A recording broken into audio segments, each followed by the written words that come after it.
What's up, everybody? Hope you all can hear me. I don't know what's going on.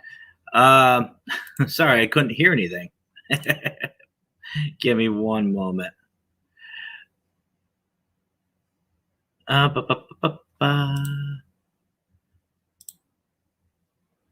I'm hoping you guys can hear me. Yeah, there we go. That's on that. I don't know. I don't know what's going on. Okay, so we'll at least do it this way. So how's everybody doing tonight? Everybody doing all right? Hopefully everybody's doing well. Okay, there we go. How's everybody? I know it's kind of weird. I'm doing this on a Thursday and not my Friday video. There's a reason for that, and we'll get into that here in just a little bit. In the meantime, I'm going to see what's going on. Ron, I'm assuming, Ron and Leslie from RRLC. How we doing tonight, guys? When in doubt, try another headphone. We'll get it going. We'll get it going. But while we're doing that, we'll just have some fun here. Let's see. So hopefully everybody's doing well. I see a guest is in the background. We'll see if maybe these work better. So tonight's stream, guys, we actually have a very, very, very special guest. We are privileged enough to have somebody who knows a lot, does a lot, and is a previous guest of mine. Let's say hello to a really good friend of mine, our boy William. What's up, brother? Hey, what's up, man? How you doing? No, we're doing. Still trying to figure out what is going on with my headphone issue, but we'll get it. Well, you're doing better than I did, brother. The wife, we wake up early, like I said last week. Anyways, we woke up at she woke up 4:30 this morning. We went and took a nap, and I looked at my watch and it said 5:51. I'm like, wait a minute, I have a show in a few minutes. And so I jumped up and threw some clothes on, and wife's like, what? I said, come on, we got a show, let's go. In this business, if you tell somebody you're going to be there, you got to be there. I mean, fair enough. In the story, So, but yeah, we're doing good. Going on week 4, broken wrist. I bypassed the situation as far as typing. I found a microphone feature on my keyboard. Although sometimes it doesn't necessarily catch every word that I want to. Like the other day, I was trying to say something like something on their face, like the look on their face, fear on their face. That's right. Fear came on their face, and it came out. Pierre came on their face. They're like, no, that's not what I wanted to say. Technology is always fun when it wants to work. Yeah. It's when it wants to work. When it wants to work. At any rate, for me, it's a sense of comedy because I'm like, I didn't say that, man. Come on. I can't post that. Jeez. Well, it's funny because if you see me keep looking up. Oh, well, we got another guest. See, I didn't know we had 2 guests. Yeah, that's my lovely wife, Melissa. Hello. She wanted to be in and on the deal. Hey, by all means, the more the merrier. How you doing, Melissa? I'm doing good. How are you? Oh, relaxing. He's relaxing. They want to put the other ear pod on so that way you can listen. Sure. All right. So, yeah, let's see if I can get a good picture of both of us here. That's our truck in the background, old Silver Bullet, reliable when it wants to be. Goes from 0 to 60. It goes from 0 to 60 eventually. It's a great car, I'm telling you. No, actually, it's a really nice truck. I love it. I've always been a fan of Ram. Me too. Yeah, better than the Ford. Oh yeah. If anybody has a Ford out there, I apologize. Call a priest. Outside of that, life's been pretty good. As you can see, I've got a new look going on. It's kind of difficult to shave with my left hand. Not that I can't do it, it's just I don't trust my left hand to shave since it's in vital parts like near my neck and my jugular vein. So I have gone mountain man look now. So yeah, that's fun. You look That's good, and fun. you know, from I saw your post, you do have a little mobility, to my understanding. You just can't make a fist, correct? I cannot. Well, and you know, this lends back to the fact that my wrist, I guess, is broken. I cannot make a fist with it at all. I Hmm. tried, and it hurts in the palm of my hand. So I think there's more extensive damage beyond what just the bone snap. I think I got some ligaments that are messed up too. Maybe it just takes time to heal, and It if does. not, we'll have to go to a surgeon, I guess, take step by step by step. But at any rate, it hasn't hindered my writing. You know, the website that I'm on, it doesn't support my cell phone. And so Hmm. that was the first challenge that I had. So I thought, hey, why don't I just bypass it by going to the desktop website, which I did on my phone, and I've been able to post ever since. And then the next challenge was, of course, my right wrist getting broken. And I thought, how am I going to write? You know, try and do it with one thumb. Oh man, that's fun. Try typing 1,000 words with one thumb. Oh man, Oh, that I is can a imagine. challenge. Uh, Yeah, yeah. well, So I you know, hope. I found that. Go ahead. I'm sorry. No, I was just gonna say, brother. I feel I can speak for everybody in, you know, wishing you a speedy recovery. Um, I do pay attention to, you know, your post stuff, and I see. But I was glad to see that you had it off and you're starting to get a little mobility. So I'm glad to hear that. I'm really glad, and I wish you a Thank very you, fast sir. recovery. Thank you. I appreciate that. I can rotate my wrist a little bit, which is good. I couldn't do that day one. And I can at least close my fist about 20% more. Whereas the first day it was taking everything in my bicep to even bend the fingers. So it's just a process. It takes its time. It's like everything else. You just got to be patient, you know. But Yeah, absolutely. I want to, Jared, I want, how I you want doing, to say, Jared? I want, I want to say a shout out to my father-in-law. How about Quick it? story. When hi Dad, I don't know if you're watching. If you aren't, you're missing out on some of the best paranormal TV in the world. You forgot. Are you talking about mine or Scott's channel? Yeah. You're on my show tonight. Right. But I told him that, you know, I was on last weekend with Scott that we were going to be talking about UFOs, aliens, Bigfoot, ghosts, and everything. And he told me, he said, "Whoa," he goes, "I found a track out back about this big." I said, "Really?" I said, "Did you take pictures?" He goes, "I'm just joking." I said, "Dad, don't ever joke about anything like that to a Bigfoot enthusiast, because we're going to call in everybody from, you know, cryptozoologists to geologists to, you know, gynecologists to figure out what it is." And so it's what I was saying. And so he was like, "I'm sorry. I'm sorry. I thought I'd throw that in." And I said, "Well, thanks, Dad. I appreciate that." And like, yeah, so it really was, you know. But it, you know, I will say this though: if there is a good place for Bigfoot, it's here, because there's a game trail along the back fence going all the way to the back. Now, I don't think we'll have a Bigfoot in this area because they're doing construction over there on a new homes and stuff. But once the construction stops, because there's almost like 6 acres between their area and where we're at, they can't build because there's a gas pipeline right there, so they're forbidden to build on top of it. So I'm thinking that maybe once that grows up again, who knows? Maybe we'll have some activity over here. I know that there's been a Bigfoot in Atascosa County back in 2012, 2013, somewhere in there. So yeah, be interesting to find out. Anyways, so what's our topic tonight, my friend?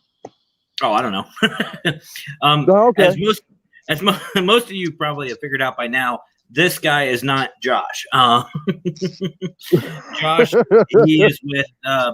He actually owns his own website and business. It's called Attic Junkie Paranormal.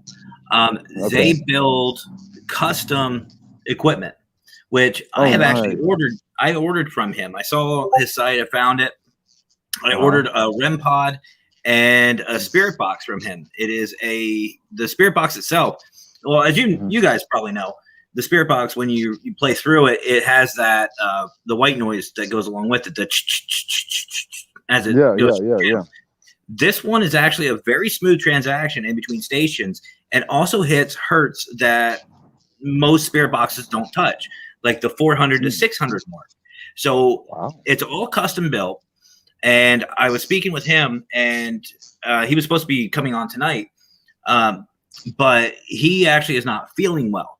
He's pretty under the weather, so he rescheduled with me. But I am very excited to sit and chat with him because he and his business have over 7,000 followers. He's got that big of a following.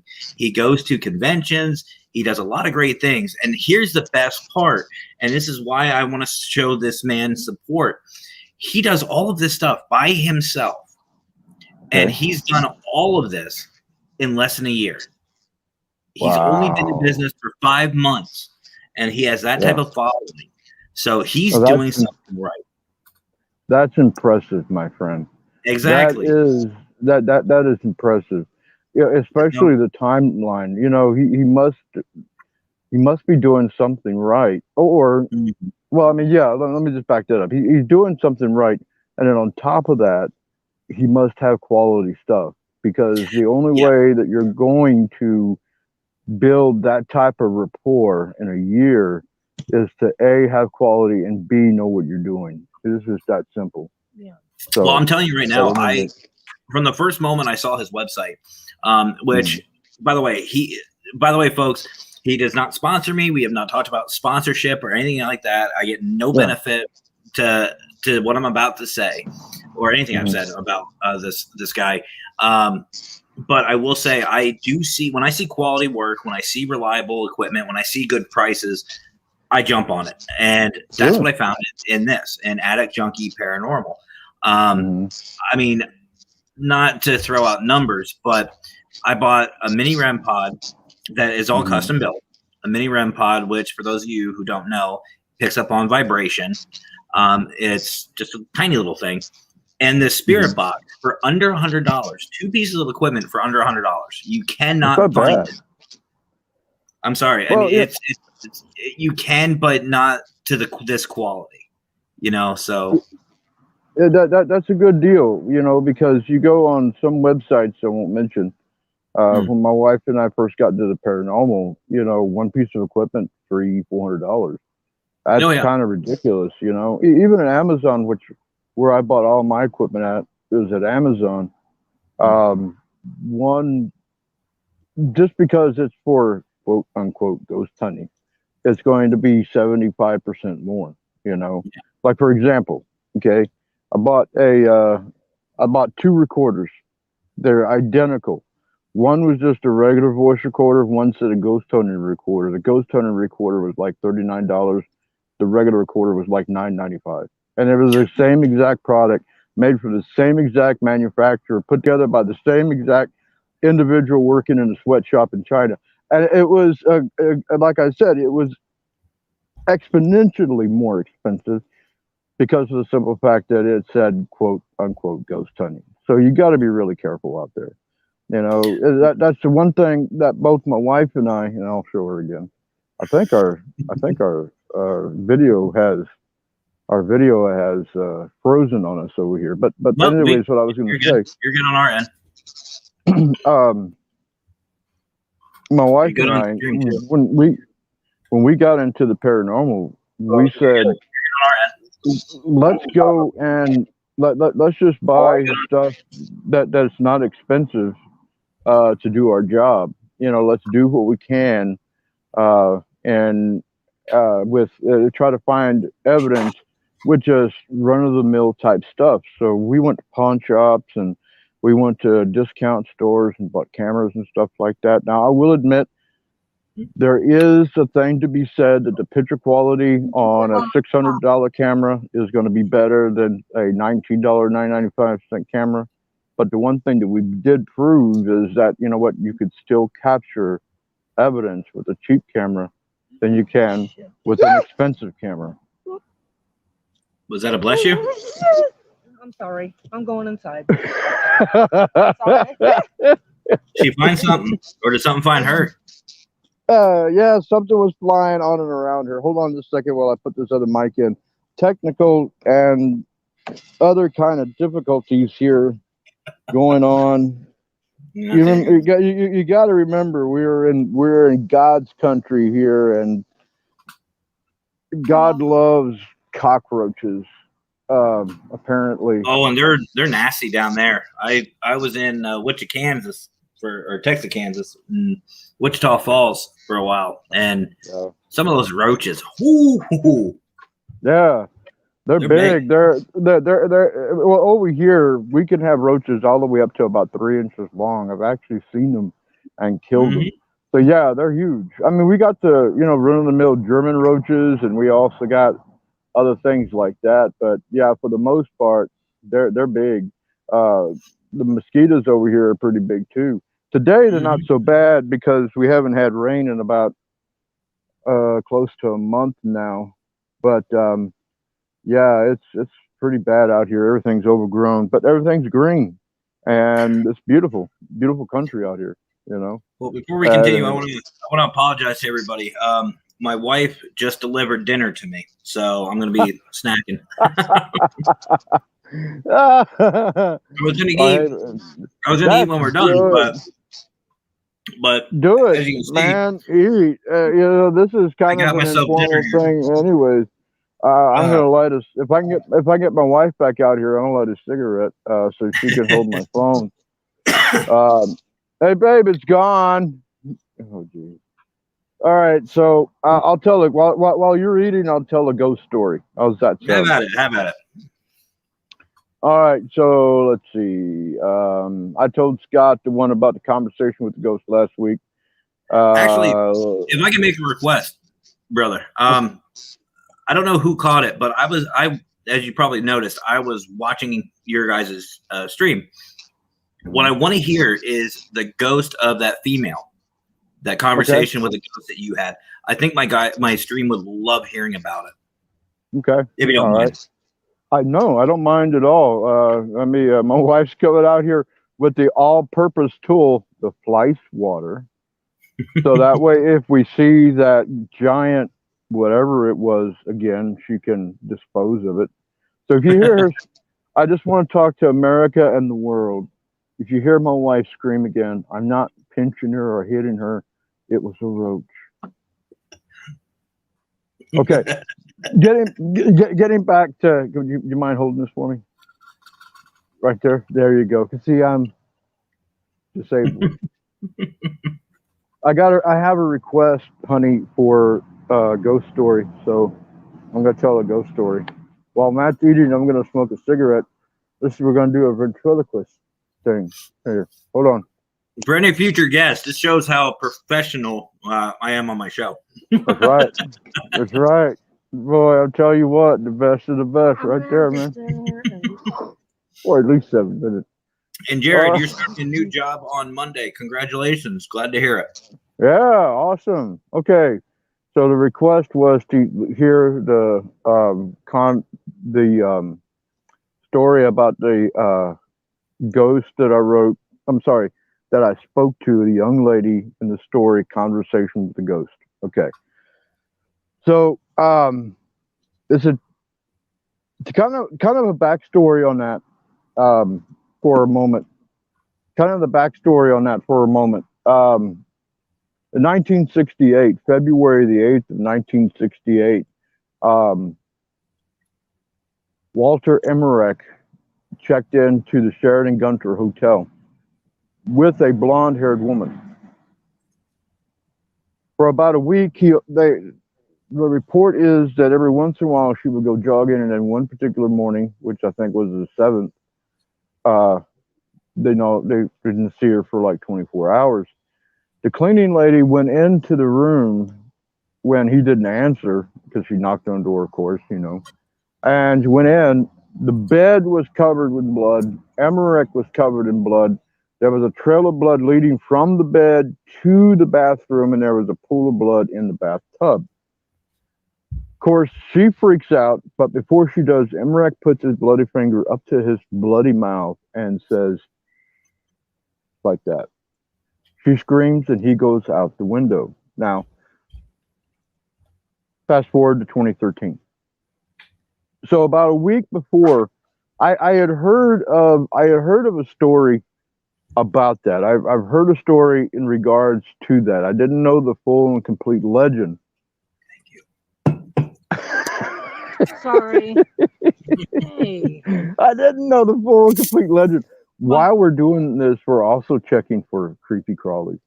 We're keeping you safe, America.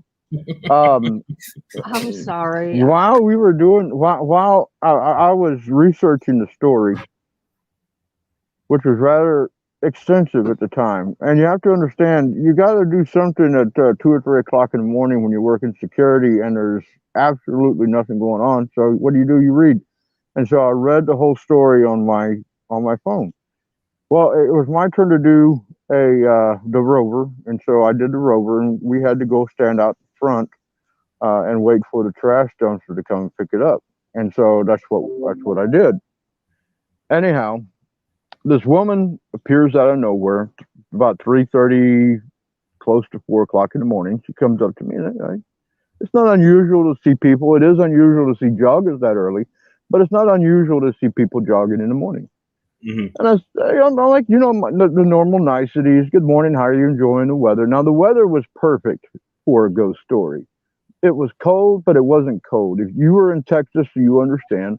It was cold, but it was humid, which means it was foggy. So the air temperature and the barometric pressure and the humidity level all matched. So it was a foggy morning. You could barely see the Sheraton Gunter Hotel, but you could see the green light that was coming through it, and it was beautiful. The street was filled with that green ambient light. And then every time the stoplight changed from red or from green to orange or yellow and red, you would see that too, all on the ground and all in the fog. So it was perfect for a ghost story. Now, she comes up to me and she says, "Good morning." I said, "Good morning." I said, "How are you doing today?" And it's a one-sided conversation. And then she asks me, "What day is it?" I tell her the day. It's in September. Mm-hmm. And then she says, "What year is it?"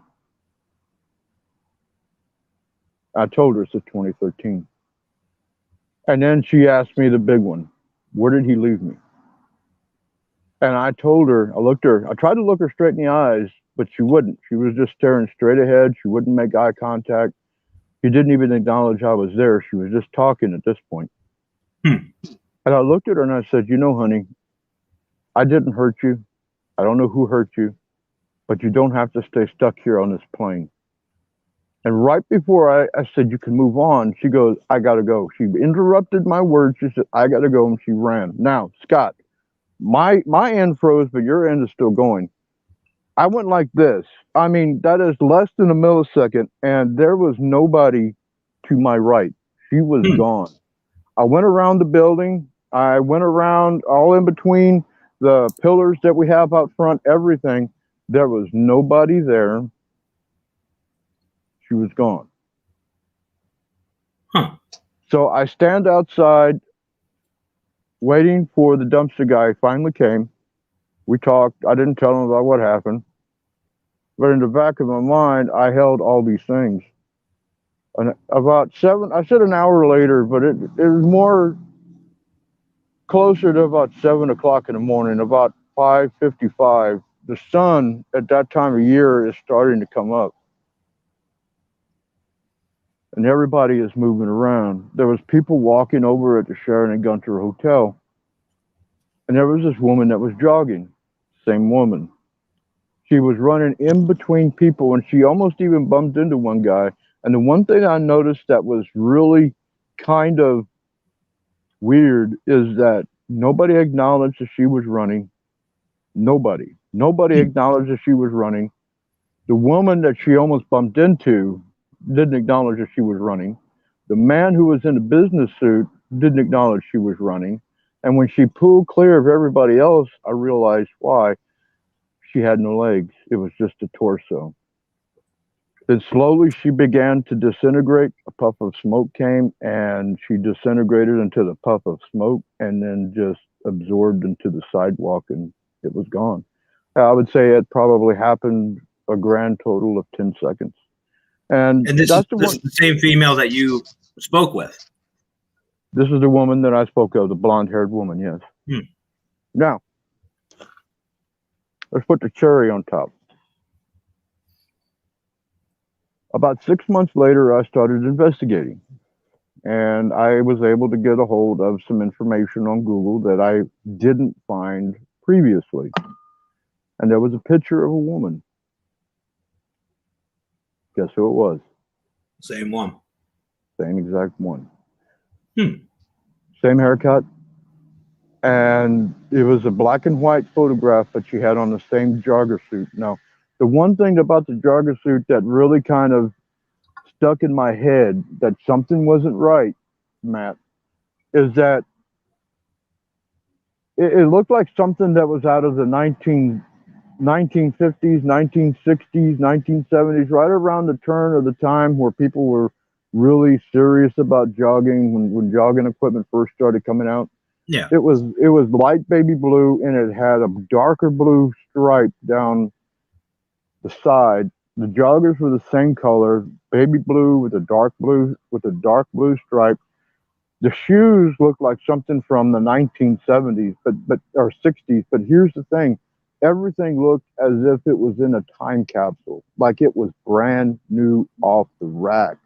And it was those red flags that kind of told me that something's not necessarily right here. Okay. And Scott asked me last week, when did I know that I was talking to a ghost? When she asked me what year it was, that kind of gave me a hint. And then when I saw her across the street, that cemented the fact that that's what I was talking to. The only advice that I'm sorry, go ahead. Oh, no, I was just going to say, well, we can offer some validation to your story in case anybody has any doubts, because there's Mr. Fedora himself. You did say that. I did ask that. See? What more validation do you need? Yep. I guess I couldn't ask for any perfect timing to come in, right? I don't know if you saw. I was like, hold on a second. Hey, I'm going to set you up. Since you have another guest, Matt, let me pop out and pop back in to see if it will unfreeze my screen. Give me just a couple of minutes, okay? How about it, brother? How about it? All right. How's it going? What's up? Yeah, For those of you, I got a few minutes before I'm off to La La Land. Figured I'd pop in. Took me about 15 minutes to get the laptop going. Well, for those of you who don't know who this gentleman is, you don't watch my stream that much. But this is my manager and also very, very good friend of mine, Mr. Fedora, a.k.a. Scott. How's everybody tonight? I hope you're doing well and enjoying the show so far. Well, I mean, I'm enjoying this. I don't know if you caught the beginning of it, but I was busy trying to get it to load up and such. Basically the short version, Josh isn't feeling too well from Addict Junkie Paranormal. So he's not doing too well. So he's not feeling well. Not doing well? That sounds terrible. No, he's fine. He's just under the weather. And I got to bring that up. And we're just hanging out. I got supporters everywhere, man. Right? I need to have you on my show more. I get more watchers.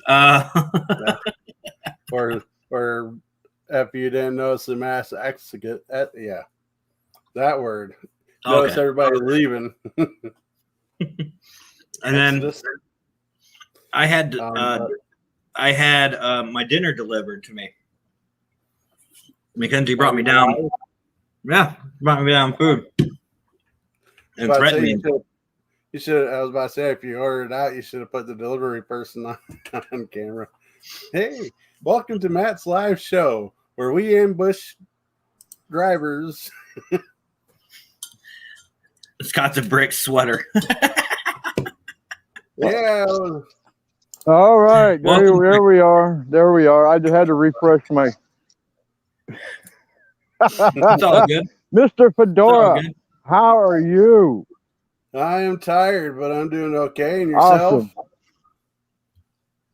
My beautiful bride, wife of 27 years, Melissa, who Hello. is afraid of roaches, and there is the ever popular fly swatter there, just ready, locked and loaded. So if we have any other malfunctions or visitors from beyond the backyard, we can get them. So, Matt but has anyways, all gentlemen, kinds of- I'll Matt has Yes, all sir. kinds of things on his shows, but malfunctions, I don't know. I'm sorry, You got me. I didn't catch that. What was that? Figured. I said Matt has all kinds of things on his show, but malfunctions, I don't know. Oh no, I have those. Yeah. It wouldn't be a show without it's any one. technical malfunction. It's one of those amazing things, you know. Living out here in the country, I love having nature around me. I've always been a nature freak. Not to the point to being a tree hugger, but I've always been a nature freak in regards to. I just love having nature around about me, you know. Especially growing up with my Native American beliefs and stuff. How does that transcend into the paranormal? I really honestly think that ghosts are a natural thing. I really do. I think that a lot of people in the Christian community look at them as demons, which I think is wrong. I think that is so wrong because Yeah, every doorknob. Yeah, I've been called a Satan worshiper and everything else for what I do, just because I had a paranormal T-shirt on. It's like, do your research. Both of us. Yeah, Both- it's like do your research, folks, before you start both of us bashing. have. Well, you know, I find funny. Yeah. I don't know if you've caught it, Scott, but in some of my comments, I have an ad running for the Paranormal Consultant on Facebook. And every once in a while, I get these people, mostly supportive, some asking for help. But I love the ones that post Bible verses or saying that I need Jesus. It's Well, two you things. do. Number one, yeah, and I know this. Maybe you can Too see late. it. I got them. And we're- two, I'm an ordained minister. I'm an ordained Christian minister. You get it? Huh? They get the palmetto bug? Yeah, no, that was a blister bug. Probably the same blister bug that tried to land on her. Yeah, I believe your question was in regards to, do I know of any Christian ministers that are paranormal investigators? Yeah, No, I don't. You know one. Yeah, you do. Well, you. I mean, besides you, Scott. Sorry, wrong finger. Besides you, Scott. All right, well, just you two. No, I don't. You better not both of our shows. You're getting us He mixed doesn't up. know who show he's on. Well, in my It's right defense, I've got this huge cast on, and it's like it's kind of hard to, like, you know, navigate the digits, you know. But it's one of those things that, oh man, your shirt just changed colors. That's awesome. I love that. It's now green. Oh, you got a green screen. That's why. Well, Okay. we got the No, option. I'm slow, man. It's been a long day. I haven't had enough coffee. I mean, You're good. Actually, I know of a priest, well, of a bishop, I guess he is, who is into the paranormal, but that's the only two. I know that there was a paranormal pastor at one point, but I never connected with him. I tried to, but he never messaged me back, which is really sad. But outside of that, though, I don't know. I just got a weird, I got a weird, you know, a belief system, I guess, when it comes to religion and the paranormal. I think they're equal. I think they're the same. but at the same time frame, I think that they're vastly different. You know, because if you think about it, when the Bible says that God created everything, and if you're a Christian, that's what you believe. I think it's simultaneously He created the other dimensions that we have. You know, and so many people say that heaven is up above and hell is down below. How do we really know that for sure? How do we really know that heaven is just on the other side of the veil? We don't know that. And for that fact, how do we know that hell is on the other side of the veil? You know, or let's go one step further. What if hell is being tormented on this earth for the rest of your life? I mean, because think about it. What is the one thing that as human beings we all have and we all have in common, and that's suffering while we're on this mud ball. So what if hell is actually being left in spirit form on this earth, but still having all the same emotions of fear and rage and anger, being hungry and thirsty and can't eat and can't drink? Something to think about. You know, the one thing about it is, and this is, go ahead. I'm sorry, man. No, you're good, man. You're good. And actually, that is a pretty good theory that I've been checking out too. That's one thing that I know some people believe that actually it kind of tweaks what you were saying a little bit, William. It's basically stating that where we're at now is hell. And it's kind of a mixture of the different religions, reincarnation, all that good stuff. And basically, once you pass away in this life, you go to like a limbo area to await your final judgment. And if you've been found, you know, bad, we'll just put it nicely, right, you get reincarnated back on Earth, either as a human or whatever your sins may be, you get reincarnated. And then once you finally pass judgment, then you go to heaven. And you know, I got a different view. I kind of go along the lines of Mormonism, where they don't believe there's a separate hell from heaven. They believe in kind of like to basically put it in my terms, think of it as a city where in the middle is God, and you feel so unclean and so unworthy. And the more you feel that way, the further away you are from him. And so you could see him, you could hear him, and could you imagine having that knowledge and that, but feel so ashamed of yourself that you just don't want to go by him because you're unclean, you don't feel. So that would be torturous. I mean, that would be hell in my view. Yeah. Well, that's Mormon's view. Actually, imagine in the Bible they talk about celestial, terrestrial, and such levels of heaven. Well, and that's a wonderful thing with this field, and I think you both can agree with me, is this is all, again, theory. You have so many theories out there in the paranormal, and what I really love, especially with this community, is not just how close we are, but you can have a theory, and who knows, you might be right. You can freely think about different things. You have a guest back there, Scott. Which one is it? Come here. Well, and that's what's so awesome about abstract thought is the fact that you can you can develop a theory, you can bring it to the table, and hi, how you doing, kiddo? That's Matt, and that's William. This is Andrew. Hi. Hi, bud. This is my broken hand, and this is my wife. Oh. And that is my dinner. You're on Matt's show. This is my hand puppet. We'll call him Gimpy. Hi. What should we call you? Hold on. Nice to see you, young man. They want to see you because I got. There it is. Now it's complete. Wait, whose show are we on? I forget anymore. Oh, there you go. We're multiplying. The Fedora Gang. I love it. Hello. Yeah, I honestly believe. Right, bud. Say bye. Bye, bud.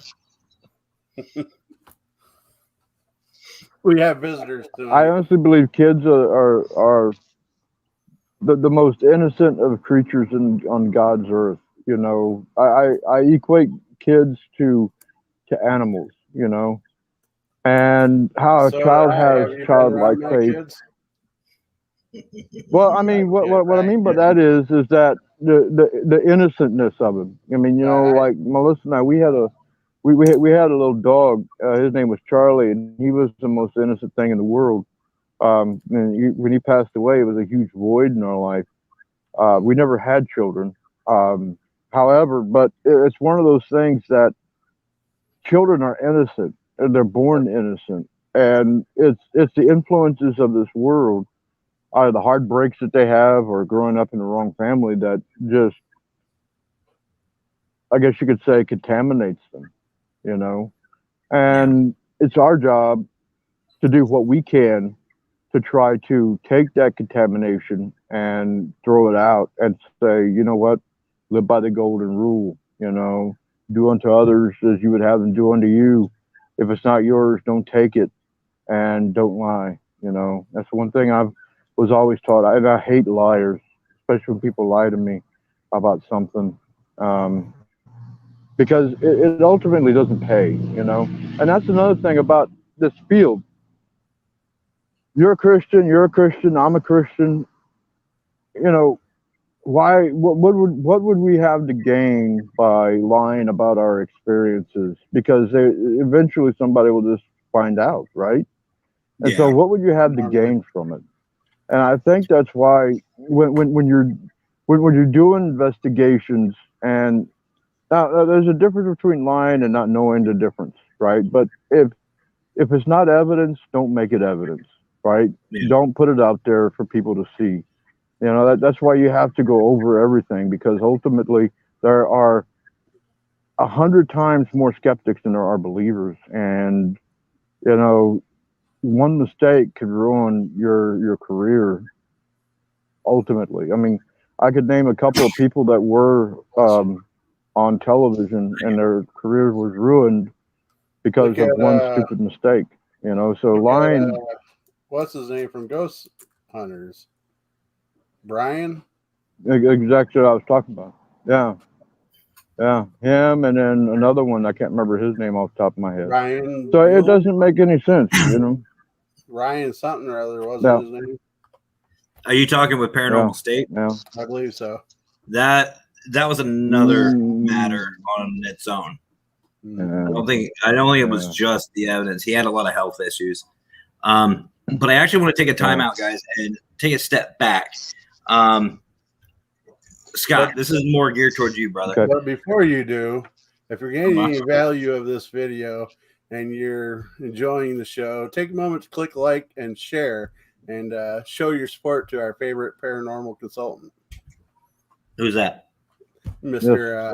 Scott Absolutely. Moore. Oh, okay. But I did want to take a second, Scott, to kind of check in. So earlier this week, and you'll know exactly what I'm talking about when I start here. We had some actual terrible news. We'll just be honest with it. About a young lady who left way too soon, due to no fault of anybody's. At least in my mind, it was a freak accident. Something happened. I just want to check in. How is the family and the community doing?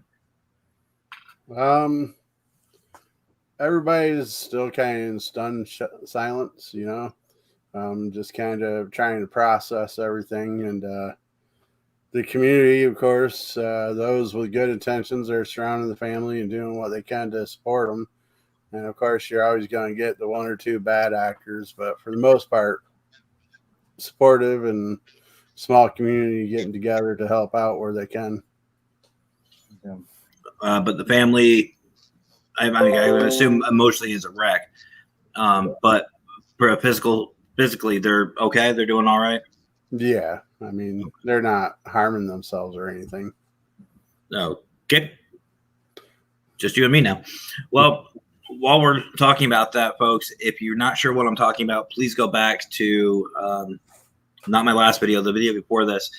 And please, please, please, if everybody could say a prayer, send positive thoughts to the family. Just because of privacy, we are not going to give out the names for obvious reasons. It is just, let's just say a local TDU / we'll just say Warren area family. And I hope I said that right. TDU, is that how you say it? Yep. Okay.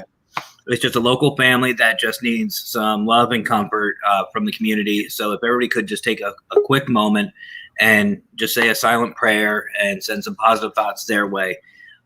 Because let's be honest, it's something that is echoing.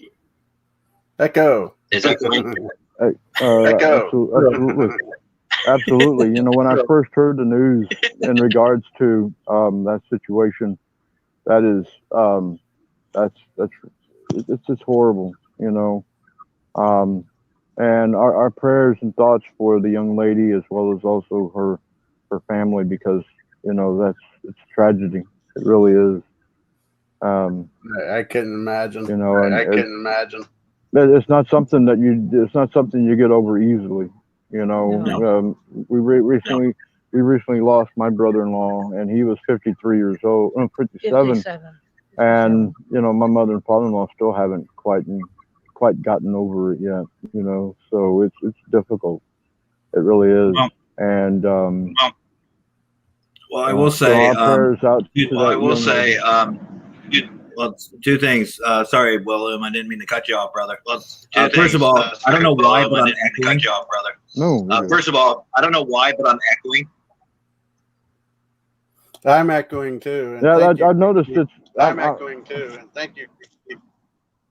I hear it every once in a while. Okay. On my end, I think it's must be sunspots or something, because I hardly have any bars. So I'm going to try to hopefully navigate it to where I can get at least 4 bars here. That's one bad thing about living out in the country. You just never know if you're going to have good internet or not. You know, it's. Oh. Well, I think. All right. I'm gonna. Are you getting an echo now? I think we're still getting the echo. I'm gonna mute you just so we don't have all that. But then I'll bring it back when I'm done. I'm gonna mute you just so we don't have all that. There we go. All that. So, give a thumbs up or something when you want to speak. Or just let us just wave. Nothing personal, wave. It's just feedback left and right. But yeah, William, you're absolutely right, brother. I can't even imagine. It's hard losing anybody, whether it's a newborn all the way up to great grandma. But I will let everybody know that if you have people here that are more than happy and willing to help you. I have done 2 videos on my thoughts and my opinions on death itself, and my process of how to go through it. I hope it helps. It's just my spin on it to kind of put a kind of a thought process in. We were talking earlier about how the different levels, like there's heaven, hell, everything like that. Well, we always wonder, is there life after death? Everybody always says that. Is there life after death? Us as paranormal investigators, we know there is. Otherwise, who are we speaking with? So we're trying to figure out what happens. And I think that was something that, we were talking about with theory. Everybody has a theory on it. These folks and these people learn it. They know it. So in kind of a sense, I'm kind of jealous of those spirits. Not saying I want to know right now. I mean, I don't want to, pass away or nothing.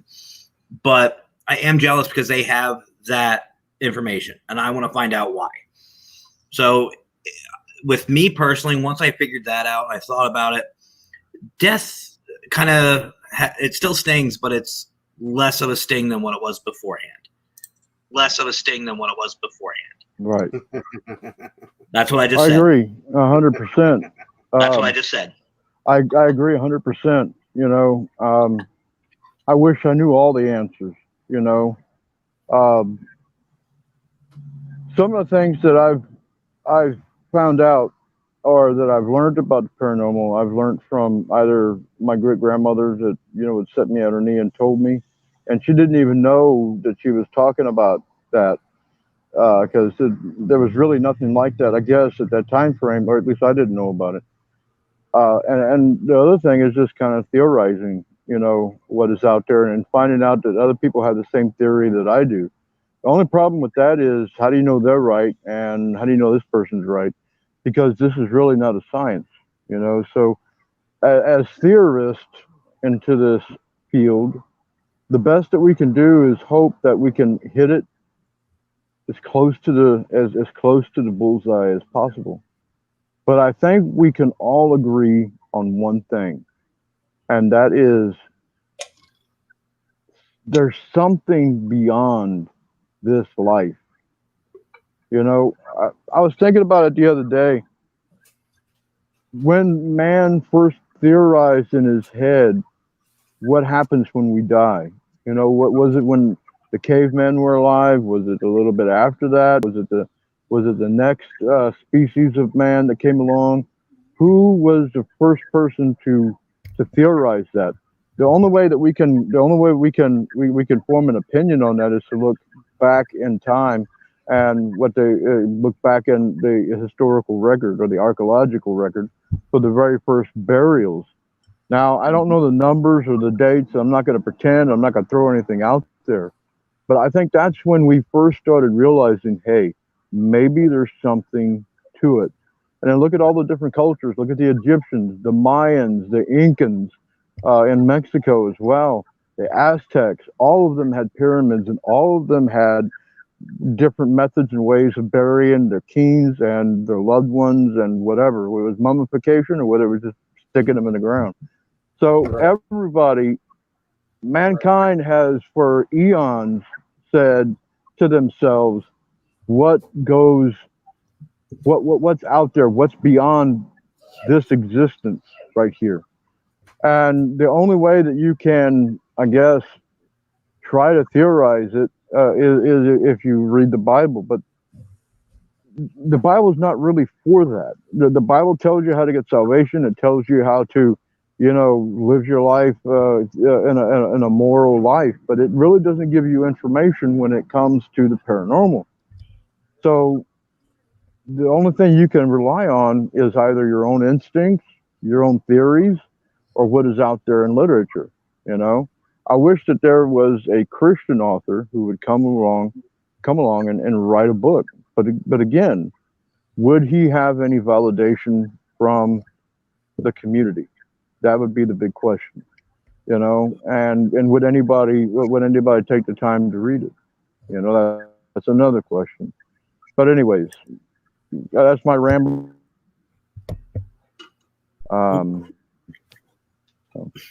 Sorry, William. William.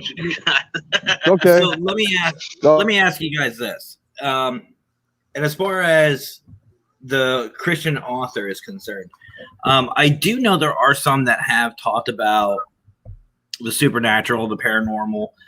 They have come out and said some things, but they kind of keep it on a more religious basis. So I feel like if there is somebody out there, I feel like the support might be there with the right crew, with the right group, and the right community. But I do want to ask you guys something. Do you think in all this time William, you were talking about, you know, back in ancient Egypt, the Mayans, even Native Americans, do you guys feel like we are closer today than what we were, say, 40 years ago on actually discovering what happens after death? Or do you think because of all the equipment out there, we're actually going the opposite direction?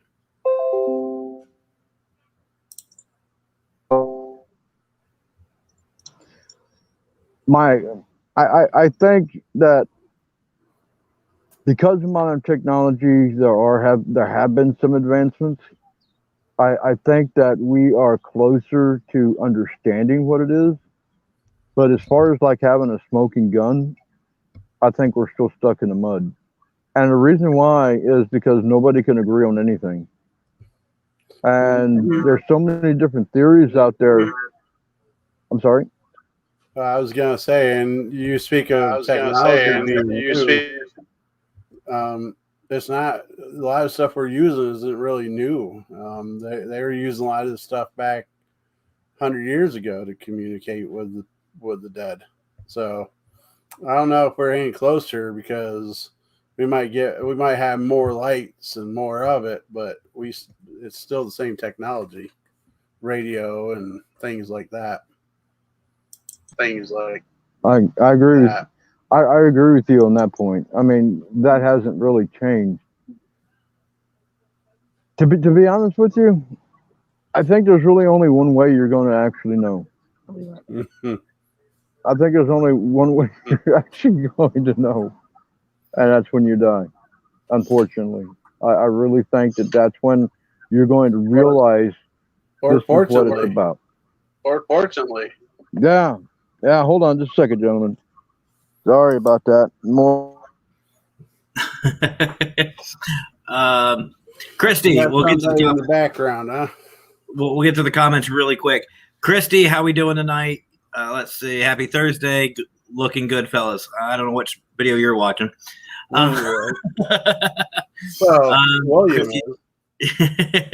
Christy also continues. Personally, our planet harnesses so much energy. Why wouldn't our energy stay?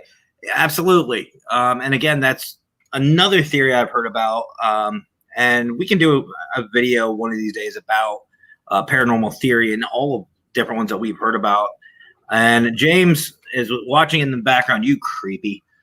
Now, me personally, as far as that question, and that was actually a pretty good one. I think that was a pretty good one. I forget what show I was watching, but I heard someone ask this question, and I thought it was a really good one. I think we're not any closer, but I feel like with the technology, it's becoming easier to find it. So I think we're right about where we've been. Now, are we going to get anything exact? Probably not. But it is going to be easier to kind of figure out and piece together. I don't think one person's theory is going to be cut and dry, black and white. That's it. We found it. We figured it out. I think it's always going to be a mystery. But I feel like I said, the technology we do have, though, will actually help us figure out a little bit about what's going on, but we'll never get anything definitive until, like you said, until it happens. Now, no, I agree. I agree. In a lot of different respects, you know, we're still honestly stuck in the Middle Ages when it comes to this stuff. You know, it's one of the. I mean, we do have better technology now. You know, 40 years ago, in the 1980s, 1970s, you know, you were using reel-to-reel recording versus actually a digital recording. So, you know, some clarity has come in that. Although some people will say, I love the old school type method. One problem about the old school type method, if you don't file very well and you use that tape over and over again, you can have residue and you can pick up other voices that were there. I know because I used to have old school, you know, reel-to-reel recorder. Yeah. Which honestly, that reminds me of that reminds me of something that just jogged my memory. My first EVP that I heard was on a reel-to-reel. It was a brand new reel, out of the box, and everybody was listening to it. It was actually some family member that had passed away a long time ago, and long time ago. And my aunt's name was Ethel. We actually called her Aunt Shine, but her name was Ethel. And so they were playing the recording. Now, I don't have it. I don't know who has it in the family. If I could ever get a hold of it, I know I'll listen to it again, if it hasn't disintegrated by now. And on the recording, you hear my great-grandfather's voice, and it says, "Come here, Ethel." And his voice was very distinct, very deep, very, very deep. And everybody in the family was like freaked out by it. And here I was rewinding it, listening, listening. I was like 7 or 8 years old, and my dad thought I was nuts. But it was the first EVP that I ever heard. And I'm like, man, where did that come from at that point, you know? And then on top of that, I recognized the voice of being my great grandfather when I was a kid, when I had my first paranormal experience at the age of 3. And so I recognized the voice. Now, supposedly, I was born in 1967. He died in 1968, less than a year after I was born. But I did get a visit from him, and we could do that on another show because it's a lengthy story. But the voice I recognized. I recognized the voice. That's awesome. And that's awesome. Yeah, it is pretty cool. That is pretty cool. So let me ask you, gentlemen. I know this is your show, but I'm curious. What was your first EVP experience? Whose show is it, Scott? I don't remember anymore. Whose show are we on? It's our RLC show. Oh, okay. Well, I see my logo in the corner, so I guess it's my show tonight. So jump on that. So why don't you go right ahead? What was your first EVP? Me? I was just trying to think about that. It's been so long. It's amazing. I believe the first one that I can remember was I just left my cell phone playing in my house because, I've always, in the place I lived, I was always getting stuff going on. And I bought a new cell phone and decided to leave the old one recording, and we all left the house. And we came back after a while. We came back about 3 hours recording, getting almost nothing. About 2 hours into it, all of a sudden I hear, "What's this?" And then nothing after that. It's like, okay. So that I believe was the first one I've ever gotten. That was about a year or two before we started up our group here. I would probably say for me, I've said a couple times on my show, my first experience that I had, there was nothing audible about it. It was just all visual. But I would have to say my first actual EVP that I personally caught was kind of similar to William, believe it or not. It was an old tape recorder. Once I did a lot with my friends out in the field, and I started my first team, San Diego Paranormal Eye. Money, as we know, is hard to come by, especially when it comes to equipment and starting a team. So I went to a local, kind of like a Goodwill, Salvation Army type store, and they had some old tape recorders. They had the nice big ones. They had a couple other ones, and they even had like the smaller ones, the mini tapes. So I picked up a bunch of those. And just to try it out, I took it to this one place I've spoken of before in San Diego, the Presidio Mission, where there's an old, where there's a bench and the tree and everything like that. It kind of sits off all on its own in these trails. Beautiful, beautiful area. A lot of nasty history. And I set the tape recorder down, and I caught a female screaming. And it wasn't just like a little one. I mean, it was like blood curdling. Like if you would have heard it, we would have known type of a scream. Right. But that was the very first official EVP that I've caught. Official EVP that I've caught. I just said that. Wow. I just said that. Oakwood Cemetery, we caught a scream. We caught a scream by, and I think I have it on one of my YouTube videos. We went to the section of area. We found out where the actual beginning of the cemetery was, I guess you could say, first erected, and it was just after a Cherokee or a Comanche raid. And so we set up our equipment over there, and I set up my my voice recorder, and I just left it on a grave, and I walked away. And then we did something else, started taking pictures and stuff. And we got a scream of a woman. It sounds like it's miles and miles away, but you could actually hear it and pick up it was a scream. And I know at that point, it was in the area. We didn't have, we had a video camera going, and the video camera didn't pick up the scream. So you put two and two together, you don't know what it is. if the video camera didn't capture it, which it was more sensitive than the actual voice recorder that we had. So it was one of those things that was pretty cool, you know. But man, a screen that would be good. And you know, missions are really good for that, simply because, like you said, there's a lot of death that goes on in a mission.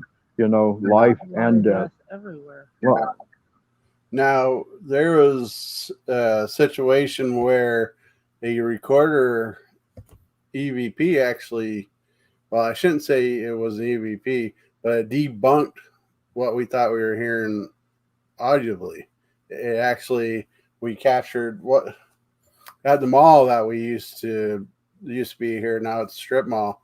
I used to work there doing maintenance, and when we walked down the service hallways, it sounded like people whispering and not music, and you know, a really creepy vibe to it. Well, you know, set up a recorder in it, thinking we'll get some good stuff because we always hear stuff there. Well, during the replay, we could hear it was modern music. It must have been coming from the store right next to it, to the service hallway. They must leave their radio on all night. And, you know, after you listen to it for a minute, it's like, that's Celine Dion. There's nothing paranormal. Maybe not the greatest voice in the world, but, you know, depending on your personal taste. But, you know, so sometimes things like recorders could really be useful in debunking too. Oh, absolutely. Debunking too. Oh, absolutely. I agree. I agree. That's why I always try to have two different types of recorders that will capture a voice going at the same time, and not a cell phone, because cell phones can be manipulated in so many different ways. And so I would rather have a video camera on. Bless you. I would rather have a video camera pointing to a voice recorder while we're doing an EVP session, so that way you know that there's no contamination around whatsoever. You know, I used to get creepy vibes. Sorry, I don't mean to cut you off, William, but I used to get creepy vibes walking down that hallway until after that recorder showed otherwise. I do have to get going here. All right. I'm going past my bedtime. All right. There was one story I wanted to say. That I echo. take off. Right? I don't know why it happened. But I'm not sure. Two things before I take off, maybe even three. One, I'm going to promote my show for this upcoming Saturday. All right. Have a good night, Scott. No. Not this Saturday, but the following one. Dale pretty much confirmed it on my show last week. Mr. Dale, Dr. Dale Haight, he'll be on to speak about religious stuff and the paranormal. I don't generally set the topic for him. We just kind of go with the flow, and where it goes, it goes. But he's definitely a well of knowledge. You've seen the one show with him, I believe, right, Matt? Yeah, 100%. I was just about to say, if you guys seriously want a very good topic that's very with a gentleman who's very knowledgeable and a lot of fun, that's the show. That's the show to watch. Definitely check it out. I think I still have your banner, and I finally figured out split screen, so I had my mouse on my other screen. Go ahead and look Scott's group up, Warren Area Society of Paranormal, also WASP. But definitely check them out on Facebook, YouTube, and a bunch of other social platforms. We're growing. You're getting there. And personally, congratulations on that 10,000 view. Yeah, congratulations. 10,000 views. That's enough to fill up a baseball stadium, I believe. That's enough to fill up that fedora. Maybe not quite the fedora size there. But yeah, definitely a hell of a show to watch. I enjoyed it thoroughly last time, and you can bet I'm going to be there. And one of these times, I would love to get Dale on this show. I think Brian and I did. I loved Brian and I's when we did about theology. I think that was a good show. Having all three of you on would be a heck of a show. Oh, I want to get a word in. Probably not.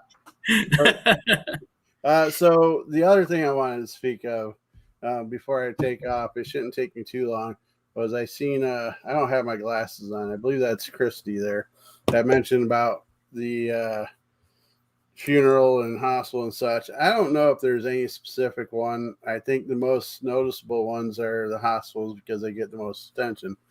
But one time, me and Stephanie was at a hospital that was closed down in Corey, Pennsylvania, and the owner was selling odds and ends out of it, and through our conversation, we heard.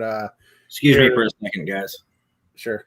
He heard us mention that we are paranormal investigators, and so we went there to buy cabinets from, and he asked, would we like to go down and see the morgue? And of course, we were like, well, yeah, definitely, we'd love to go down and check it out. And it's just me and my girlfriend and him, right? And so we go down, it was pretty cool, but we didn't have none of our equipment with us, which was a shame because we didn't expect to do anything. It was just buying cabinets. And so the morgue was down in the basement, big hospital, big closed hospital.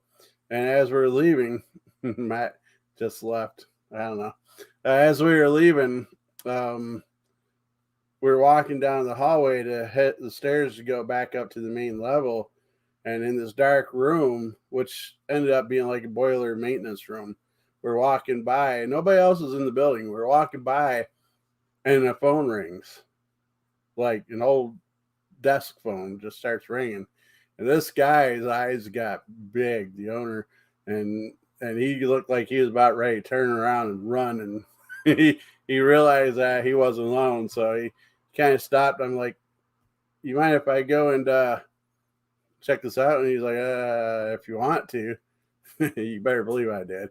I went in the room, flipped on the light, freaking went to the phone, picked it up, dead silence, not a ringtone, nothing. Went back out and talked to the guy, and he's like, that's never happened here. We haven't had working phone here or anything in some time. He's like, I don't know if anybody even would have the number for the place, let alone having it ring in. So, yeah, now that was kind of a creepy situation in the hospital. The guy was ready to get out of there. He didn't want to spend any more time there. Otherwise, we would have probably hung out the whole night if you would have let us. That sounds weird. That sounds weird. It was a heck of a situation. Yeah. It sounds. It's well. My mic's muted. No, we can hear you. Oh, you can? Okay. It sounds weird, man. As far as what my personal beliefs are in regards to what's more haunted, a hospital or a morgue, a funeral home, I mean, or a church, I think they all have the potential of being haunted equally, right? Mm-hmm. But if I had to choose something that would be more haunted, I would have to say a hospital, because that's where life and death take place. High emotion. And a lot of emotion, a lot of emotion from people, a lot of emotion from the person who is on death's bed. Confused. Yeah. So I honestly believe that would be the case, that it would be a hospital would most likely be more haunted. Now, have I ever encountered anything in a hospital? I honestly, I can say no, I have not. But I have encountered some things at a church, and I have encountered some things at a funeral home. And I have encountered things at seminary too. And all of those places, the seminary, the funeral home, they all invite the Spirit of God to be there. And where total good is, total evil has to be there as well. It's the balance in life, you know. My dad used to have a saying, and he wasn't into the paranormal like I am, but his saying was the devil sits in the front pew of a church, and that's the God's honest truth. I believe it. Because he influences people that are there sometimes. But my brother, on the other hand, what's that? Sorry, yelling at kids. My brother, on the other hand, he had an experience in the hospital, a corridor, like you said, that was extremely haunted. I'm still taken aback by that phone ringing, man. That has got to be awesome. I actually had a rotary phone. That door frame, it started ringing. It's like we stepped right in the dead center of the frame, and it started ringing. That was thing about a rotary phone is that it doesn't have the ability to pick up a Wi-Fi signal. It has a direct conduit. That electric charge has to be in the phone. Was it connected or was it disconnected? I think I picked that part up. I believe it was connected. I'm not gonna say 100%, but I'm about 90% sure there was still a connection there. But I didn't look that closely at it. It was kind of one of those things where the owner, the guy, was ready to get out of there. He was not happy. He was. I can imagine. I had a cordless phone ring one time, and the battery was completely dead. As a matter of fact, it was an old phone. It was one that I had first bought when I got my first phone line living at my parents' house, and I took it with me as a memento. Never used it. And we had it in the closet, and my wife told me a week before that the phone rang. And she took it out, and she looked at it, and the battery was actually out of the phone. And so she didn't answer it out of fear, so she just put it away. Mm-hmm. And so it was, I'll never forget, it's a Saturday morning, and I was off work. I woke up to the phone ringing in the closet. And I'm like, this is strange. And so I got it and I clicked it, and I heard static, and I heard a little girl say, "Help me." And it went dead after that. So, you know, Sorry. No, you go ahead, man. I got two stories.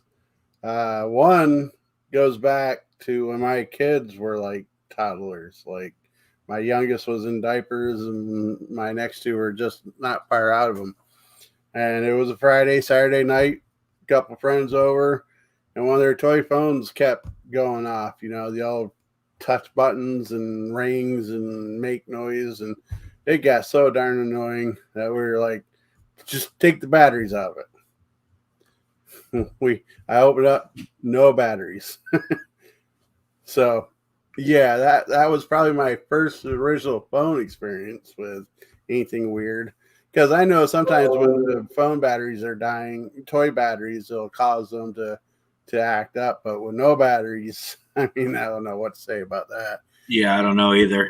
And the other would have been, to make a long story short, my kids were all in bed except the oldest two, and this is when they were like, my oldest one was probably like 14 and so forth.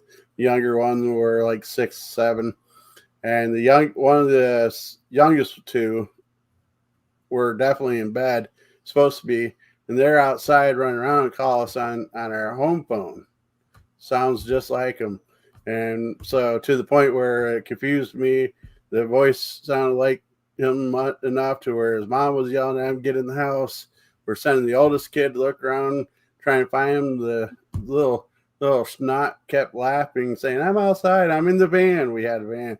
Sent him out to look in the van. It wasn't in the van. He's looking up. Something clicks in my mind. Wait a second. How the hell is he calling us? He doesn't have no phone. Go in the bedroom. Sure enough, he's sleeping in the bed. I go out in the living room. Wow. Tell his mom, "Hey, he's in the bedroom." The voice changed into a deeper laugh, and it hangs up. Oh man. Now, did you have? Is this the same house you're living in now? I'm sorry. No. I'm sorry. I'm sorry, Matt. I apologize. It's habit. I apologize. I know this is not my show. I didn't mean to ask questions. No, you're good, man. You're good. But no, it's not the in-house. Wow. Yeah, it's one of those things, man, that these type of stories always fascinate me. You know, when it comes to electronics and how spirits can affect them. You know, and you've heard stories like that. You know, the radio come on and a voice come on the radio and it's not plugged in, and you hear phone. You know, situations like with phones do that. TVs come on. This was a good 10 minutes. Yeah. Yeah. Now, a hotel where my wife works at is haunted. Every once in a while, she'll like. There's these 3 rooms, and what do you call those? The howling room. The howling room. You walk in there, and it sounds like the wind is howling. And I know that I've been in the lobby, and I won't give away the location, but I've been in the lobby, and I've actually seen a dark shadow walk down the hallway out from the corner of my eye, and I look, and there's nobody there. And from my understanding, it happens all the time. And we heard a loud bang come from the ceiling, and but I think it turned out to be a guest who was partaking in some extracurricular activity. We won't go any further from that, but it was one of those things that it was just kind of strange there that that hotel where she works at. And there's a ton of more ghost stories that I could tell, and I know that we have gone beyond the time. I don't know if you. I really have to jump out. I gotta go to bed. Yeah. I'm an hour over bedtime. I get up at 3 in the morning. So. All right. Well, are you heading out then, brother? Yes, guys. It was a wonderful chat with you both. I appreciate you letting me jump on the chat. Everybody, I'm happy to be able to interact with you guys.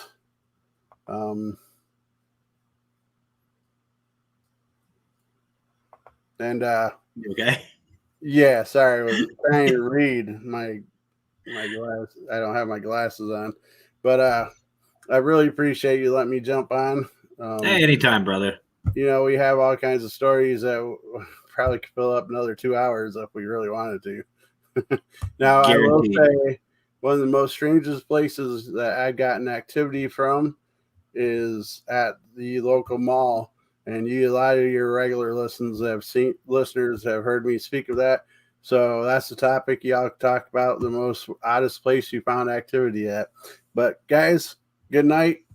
Matt, remember, like, share, subscribe. Duck lips. Already got it down below. Duck lips. All right, guys. Have a good night. See ya. Oh, con Dios, my amigo. All right. Well, let's see if maybe the echo. Nope. We still have an echo. No echo. Still have an echo. Yeah, a little bit. A little bit. Oh man, I don't think it's my headset. I don't know. It could be. You never know. One of those things. It may be my internet connection. I've seen it from phone to internet to a bunch of different things. Yeah. It could be a number of different things that it's going on, but yeah, that was one thing that plagued us all the time when we were doing our radio show, and sometimes we just had to just cut the guy loose because the echo was just too bad. Yeah. Well, we can make just with the mute button. I mean, as long as you can still hear me. Well, sorry. First of all, guys, sorry about that. I had a phone call that I had to take, so I do apologize for that. But to jump back to your question, Christy, what place would be the most haunted out of these? First of all, let me say anything. Any place can be what you can say is the most haunted. I've seen everything from hospitals to cemeteries, battlefields, houses. I've seen a lot. So I think it just all depends on the location and the history of the location. like there are cemeteries I've went into that have absolutely nothing. I've gone into churches that have had absolutely nothing. I've been to funeral homes that have had absolutely nothing. And, I've been all over the place. So I think it just depends on the absolute location itself and what history and what energy is there. But for me, the most active place that I've actually ever been to was a prison that most of us already know, Eastern State Penitentiary. That was the best. I have heard of that place. I agree. Teams have picked up evidence from shadow figures to things being moved to bangs coming from cells to, I mean, you name it. It's just a plethora of stuff. Didn't they have like some kind of insane torture device there too for people who were, I guess that they thought were like criminally insane? No. That was where I guess like a penance room where they stayed in the room and all they had was like a slit in the ceiling for light, and that was the only type of access to the outside world that they had, and people went nuts. So yeah, that makes sense.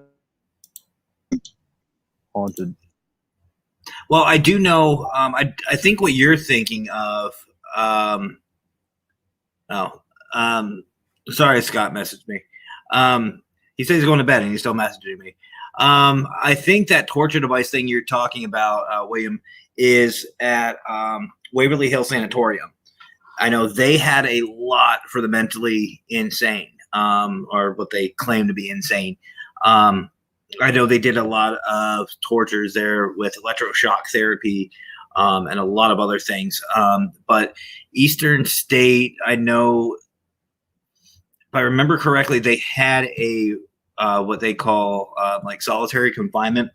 They did have tiny windows like that. I think that's what you're talking about. But yes, there is so much energy and so much history to that place, to where I feel. I mean, I don't know if it was from the administratives themselves that are doing this, or it was just the times. Because I mean, you got Alcatraz and other big name penitentiaries that were doing the same thing. So I think it might just be a time frame, like the era of it, that had all these different, if you would want to call it, criminal acts from the administration.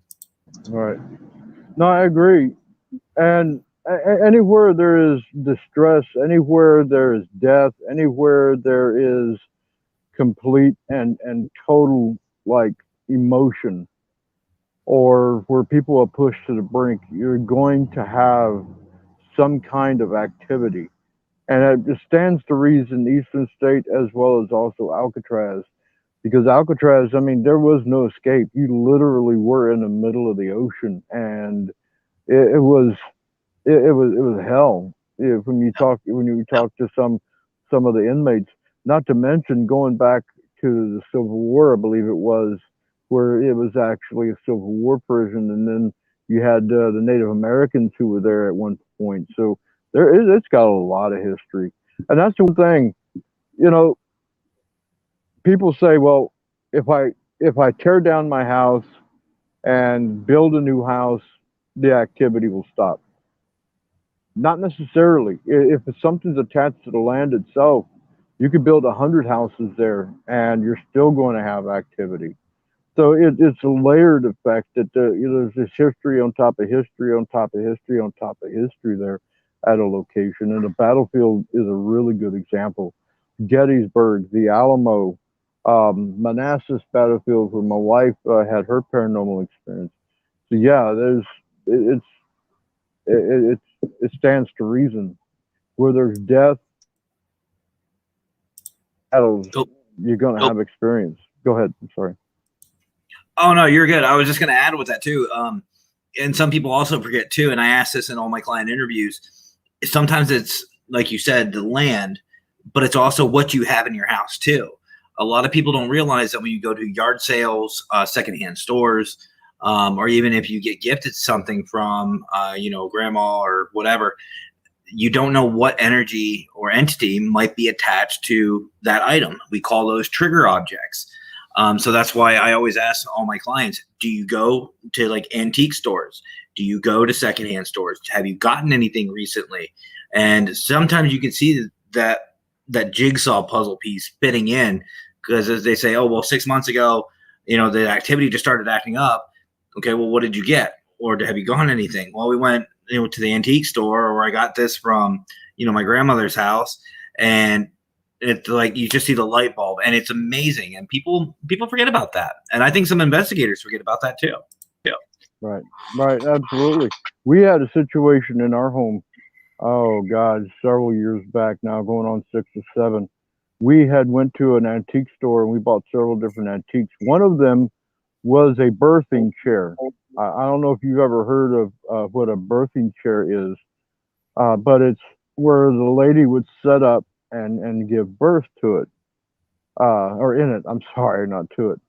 And so we put that on the wall, and it looked really old and creepy, and we put it on the wall, and we put an Edgar Allan Poe book on it, and we put a sign up above that, and on the Edgar Allan Poe book, we put a skeleton and a little raven. We'd kind of decorated it for Halloween.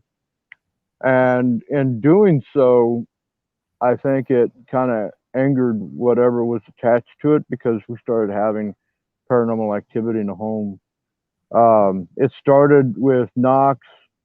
We would actually go and we would take a nail, and we would draw a line in the sheetrock, and you would go in the next day, and the chair had moved from that line, and nobody was in the room. There was no way for it to move, and we had it secured on 2 brackets that were spaced about almost 4 to 5 inches apart. So it was a stable enough foundation.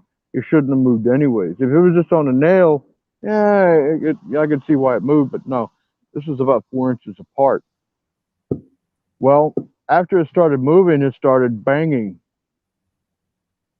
and things started being flown off of it. Like the raven we put on it, it flew off, not on the floor, across the room. And that was also the same room that we were doing our paranormal radio show in. And if I'm not mistaken, the activity started right after we did the show on Lizzie Borden. That show was intense.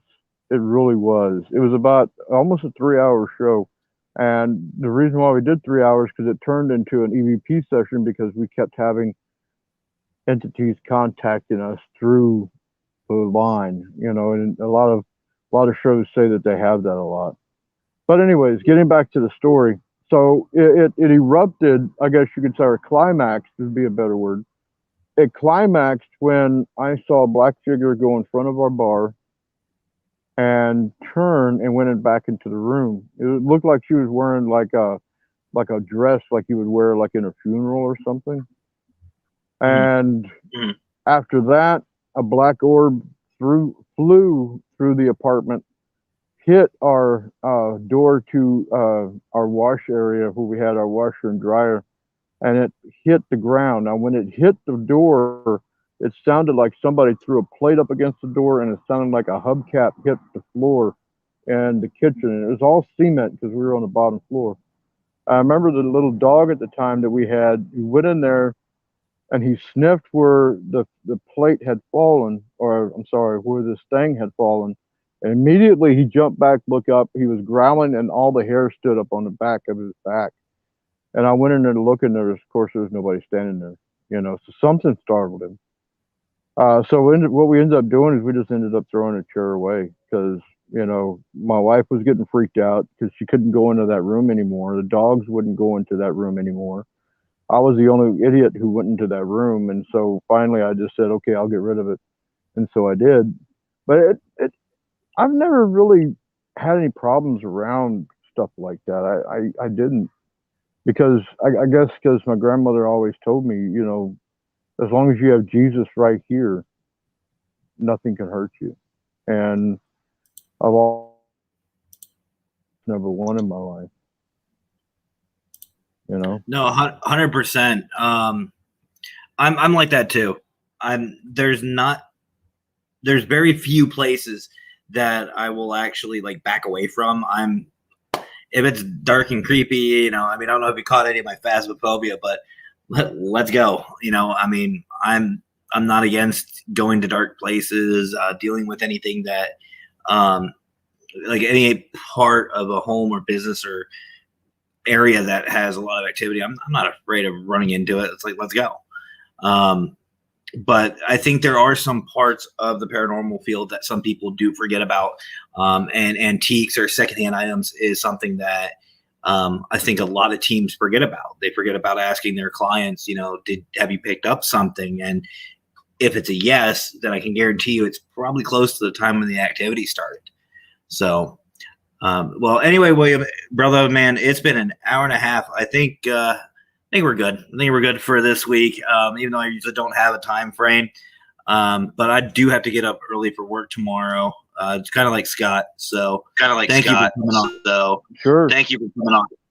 Oh, absolutely. I'm glad to, you know, lend myself, you know, and anytime you guys need me, you know, I'll be more than happy to fill in. But more than that, I just love talking about this, you know, field, you know, being with like-minded people, trying to figure out the things in the world, because this is a fascinating world that we're studying. And so I appreciate you having me on the show. Thank you so much, Matt. And like I said before, man, you know, great show. I've heard a lot of shows, done a lot of shows myself, and I'm impressed the way you and Scott hold yours. So kudos, my hats off to both of you. Hey, much appreciated, William. I really do. I appreciate the kind words. And it's always a pleasure to have you on, along with all of my guests. So, but again, thank you for filling in tonight. I know it was kind of last minute, but like I said, always a pleasure to have you on, brother. Always.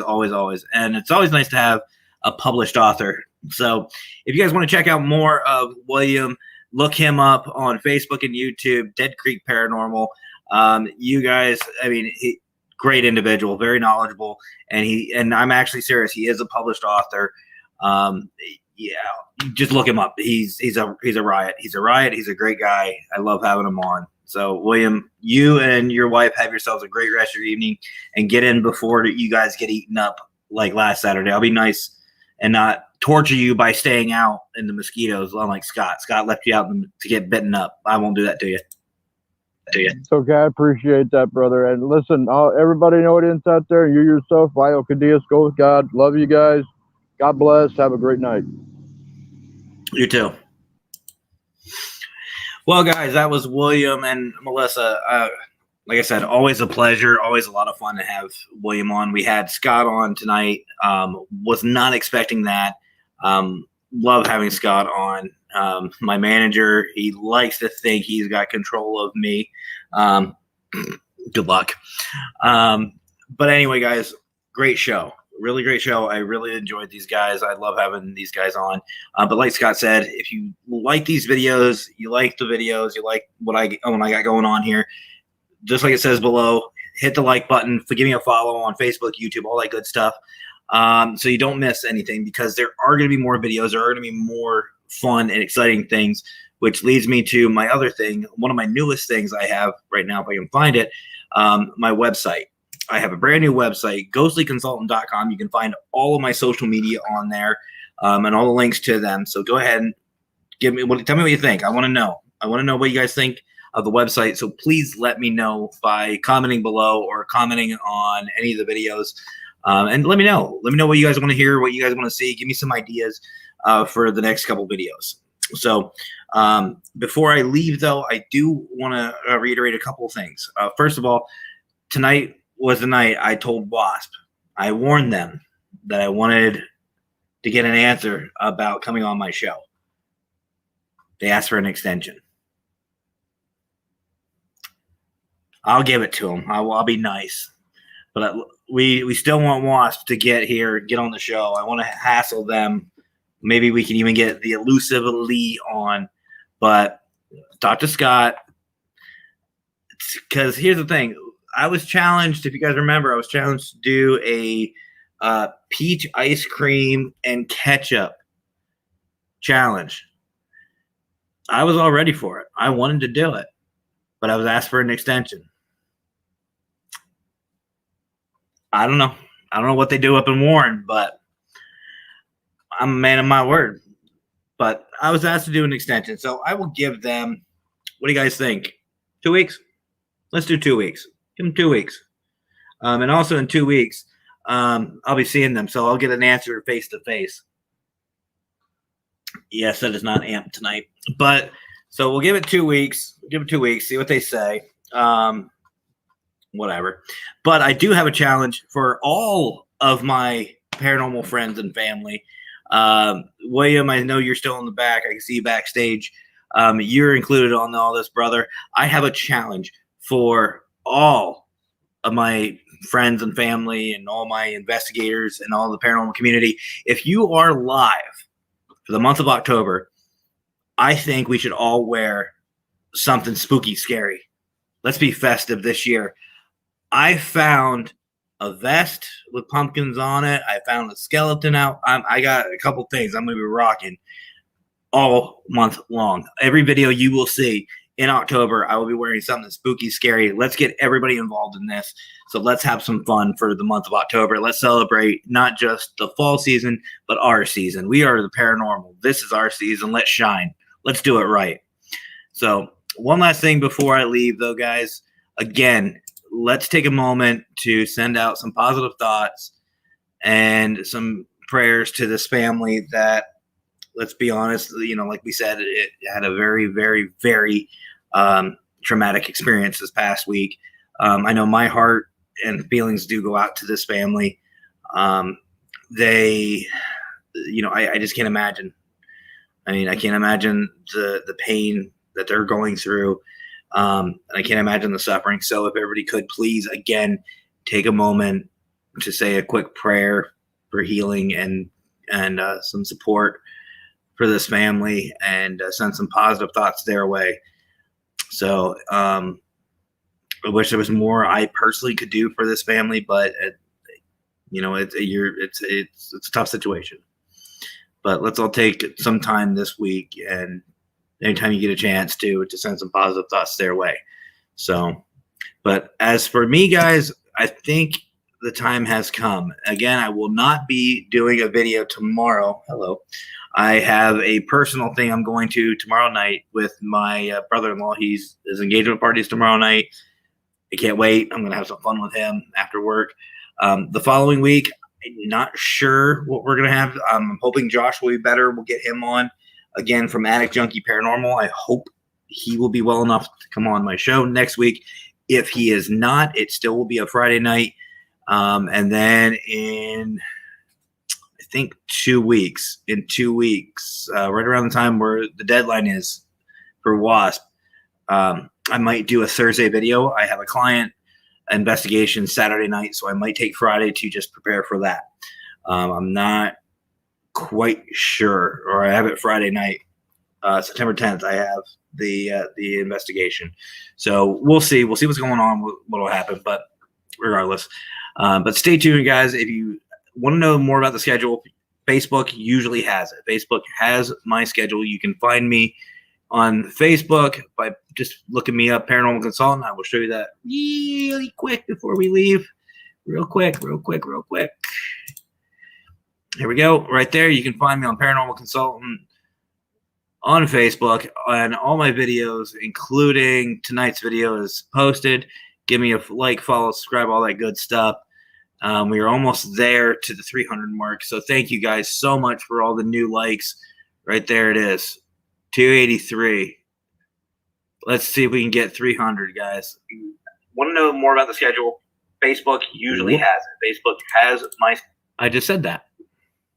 And there's my YouTube page, guys. So go ahead, give me a like, subscribe, all that good stuff. But find me on Facebook. And yeah.